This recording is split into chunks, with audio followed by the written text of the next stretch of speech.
कामदा एकादशी व्रत कथा। जय श्री हरि विष्णु भक्तों, एकादशी माता कोई साधारण तिथि नहीं, वह धर्म की सजीव शक्ति है। जो भी मनुष्य श्रद्धा से इस दिन व्रत करता है पापों से मुक्त होता है और उसे भोग भी मिलता है, मोक्ष भी। एकादशी केवल अन्न त्याग का व्रत नहीं, यह काम, क्रोध, लोभ जैसे आंतरिक दोषों के त्याग का पर्व है। और जो इस दिन भगवान विष्णु का स्मरण करता है वह जीवन में कभी अकेला नहीं रहता।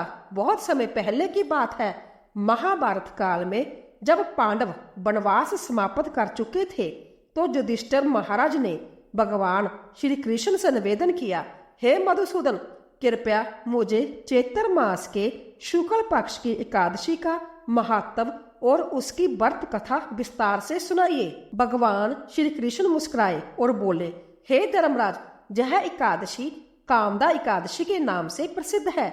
यह पापों को नष्ट करने वाली, श्राप से मुक्ति दिलाने वाली और मनोकामना पूर्ण करने वाली एकादशी है। इसका व्रत करने से मनुष्य के सारे पाप भस्म हो जाते हैं। अब मैं तुम्हें इसके विषय में एक सत्य घटना सुनाता हूँ, तुम ध्यान पूर्वक सुनो। प्राचीन काल में भद्रवती नामक एक सुंदर और समृद्ध नगरी थी। वहां के राजा का नाम था पुंडरीक। राजा बहुत न्यायप्रिय था और उसकी नगरी में देवता, गंधर्व, किन्नर, यक्ष, अप्सराएं और मानव सभी शांति से रहते थे। इस नगरी की एक विशेषता यह थी कि जहां हर दिन संगीत और नृत्य की भव्य सभाएं आयोजित होती थी। इसी नगरी में एक अत्यंत सुंदर गंधर्व रहता था, ललित, जो स्वर्ग में भी अपने संगीत के लिए प्रसिद्ध था। उसका स्वर इतना मधुर था कि जब वह गाता तो वृक्ष भी झूमने लगते थे और पशु पक्षी भी मंत्र मुग्ध हो जाते थे। उसकी पत्नी का नाम था ललिता।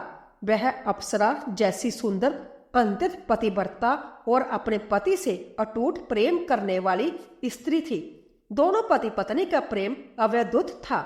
वह एक दूसरे से पल भर भी दूर नहीं रह सकते थे। ललित जब भी कहीं सभा में गाने जाता, ललिता की छवि उसके मन में रहती। यह प्रेम ही भविष्य में उसकी परीक्षा का कारण बना।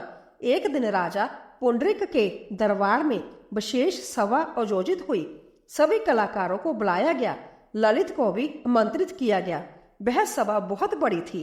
किन्नर गा रहे थे, अप्सराएं नृत्य कर रही थी, पर ललित का मन वहां नहीं था। उसका मन केवल अपनी पत्नी ललिता की ओर था, जो घर पर अस्वस्थ थी। जब ललित मंच पर गान प्रस्तुत करने गया तो उसका ध्यान पूरी तरह भटका हुआ था। उसका स्वर बिखर गया, लय टूट गई, भाव न दार्द थे। यह देखकर दरबार में उपस्थित एक ऋषि क्रोधित हो उठे। उन्होंने कहा, तू सभा की मर्यादा भूल गया है, गंधर्व होकर भी स्वर का अपमान करता है। यह गर्व नहीं, पाप है। मैं तुझे श्राप देता हूँ कि तू अब राक्षस योनि में जन्म ले। और क्षण भर में ललित का सुंदर शरीर विकराल राक्षस के रूप में बदल गया। उसके लंबे नाखून, भयानक दांत और विकराल आंखें देखकर पूरी सभा भयभीत हो गई। जब ललिता को यह समाचार मिला, वह सब कुछ छोड़ दौड़ी चली आई, लेकिन उसने राक्षस बने अपने पति को देखकर भी घृणा नहीं की। वह बोली, आप जैसे भी हो मेरे पति हो, मैं आपका साथ कभी नहीं छोड़ूंगी। उसने ललित का हाथ थामा और दोनों नगर छोड़कर वन में रहने लगे। वन का जीवन कठिन था, भोजन नहीं, वस्त्र नहीं और राक्षस रूप में ललित को समाज भी नहीं अपनाता था। फिर भी ललिता हर दिन भगवान से प्रार्थना करती, व्रत करती, तपस्या करती और एक ही प्रार्थना करती, हे प्रभु, मेरे पति को उनके पूर्व रूप में लौटा दो। एक दिन वह एक पवित्र नदी के तट पर प्रार्थना कर रही थी। तभी वहां एक दिव्या तेजस्वी ब्राह्मण संत आए। उन्होंने ललिता को रोते हुए देखा और पूछा, हे सती, तुम इस भयानक राक्षस के साथ इस निर्जन वन में क्या कर रही हो? ललिता ने विनम्रता से कहा, हे ब्राह्मण देव, यह राक्षस मेरे पति है। पूर्व में गंधर्व थे, पर एक ऋषि के श्राप से राक्षस बन गए। मैं इन्हें फिर से पूर्व रूप में देखना चाहती हूँ। संत मुस्कुराए और बोले, पुत्री, तुम्हारी भक्ति महान है। सुनो, चैत्र शुक्ल पक्ष की एकादशी कामदा एकादशी कहलाती है। यदि तुम श्रद्धा और नियम से उसका व्रत करो, रात्रि जागरण और भगवान विष्णु की पूजा करो, तो निश्चिंत ही तुम्हारे पति को मुक्ति मिलेगी। ललिता ने अगली कामदा एकादशी को विधि पूर्वक व्रत किया। उसने दिन भर उपवास किया, रात्रि में जागकर भगवान विष्णु का स्मरण किया, दीप जलाया, भजन गाए और अश्रुपूरित नेत्रों से प्रार्थना करती रही, हे श्री हरि, मेरे प्रेम और भक्ति को स्वीकार करें, मुझे मेरे पति का शुभ रूप लौटाइए। रात्रि बीत गई, सूरज की पहली किरण पड़ी ही थी कि एक दिव्य प्रकाश आकाश से उतरा। वह सीधे ललित के ऊपर पड़ा। प्रकाश में भगवान विष्णु की कृपा समाहित थी। ललित का राक्षस शरीर धीरे धीरे पिघलने लगा। कुछ ही क्षणों में वह पुण्य अपने पुराने गंधर्व रूप में लौट आया, सुंदर, तेजस्वी और मधुर मुस्कान लिए। ललिता की आंखों से आंसू बहने लगे, पर इस बार वह आंसू दुख के नहीं, कृतज्ञता के थे। इसके बाद दोनों ने मिलकर भगवान विष्णु का धन्यवाद किया, संत का आशीर्वाद लिया और भद्रवती लौट गए। वहां सभी ने उन्हें देखकर आश्चर्य किया और ललिता की भक्ति की सराहना की। भगवान श्री कृष्ण ने युधिष्ठिर से कहा, हे राजन, इस कथा से यह सिद्ध होता है कि कामदा एकादशी का व्रत पापों का नाश करता है, श्राप से मुक्ति दिलाता है और प्रेम में भक्ति को सार्थक करता है। जो भी इस एकादशी का व्रत श्रद्धा और नियम से करता है, वह अपने जीवन के कष्टों से मुक्त होकर ईश्वर की कृपा प्राप्त करता है।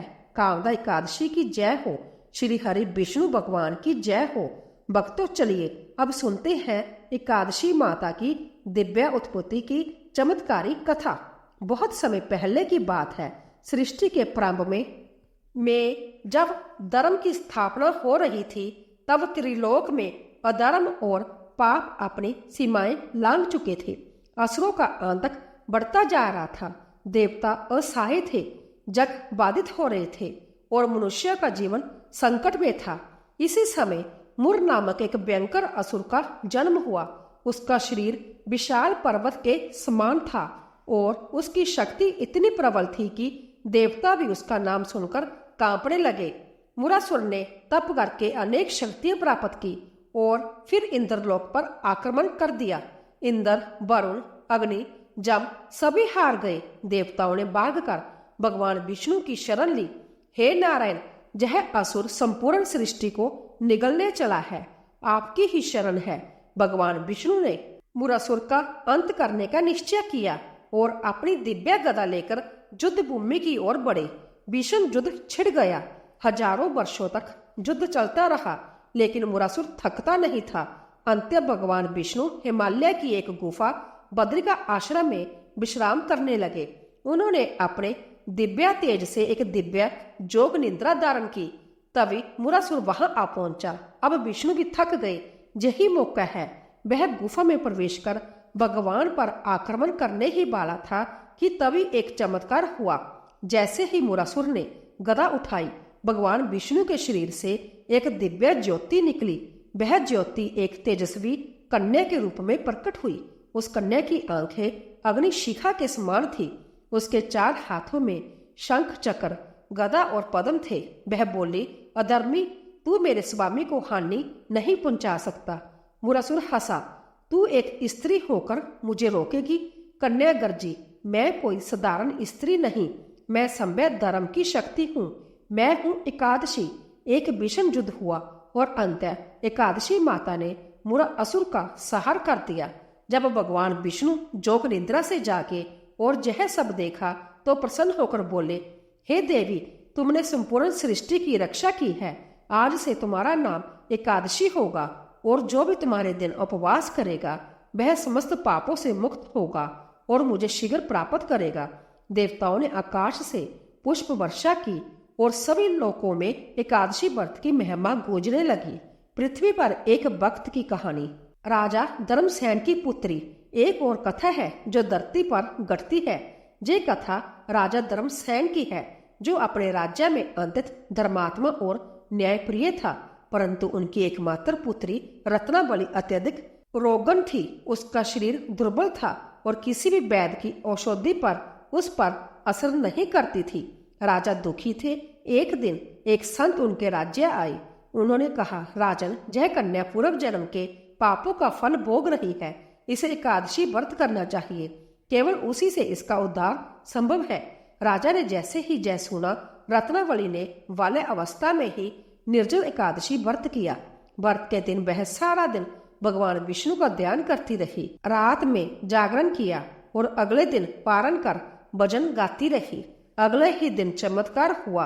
उसकी देह तेजस्वी हो गई, उसकी सारी बीमारी दूर हो गई और वह दीप्तमान हो उठी। राजा ने देखा और उनकी आंखों में अश्रु आ गए। उन्होंने राज्य भर में एकादशी महाउत्सव मनाया और तब से यह परंपरा चल पड़ी। एकादशी माता कोई साधारण तिथि नहीं, वह धर्म की सजीव शक्ति है। जो भी मनुष्य श्रद्धा से इस दिन व्रत करता है, पापों से मुक्त होता है और उसे भोग भी मिलता है, मोक्ष भी। एकादशी केवल अन्न त्याग का व्रत नहीं, यह काम, क्रोध, लोभ जैसे आंतरिक दोषों के त्याग का पर्व है। और जो इस दिन भगवान विष्णु का स्मरण करता है, वह जीवन में कभी अकेला नहीं रहता। श्री विष्णवे नमः। एकादशी माता की जय हो। भक्तों, भक्ति का दीप हर हृदय में जलता रहे। प्रेम से बोलिए, जय श्री हरि विष्णु।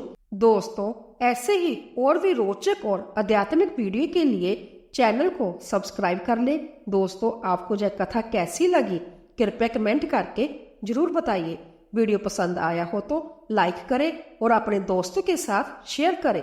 कमेंट बॉक्स में जय श्री कृष्ण लिखना ना भूलें।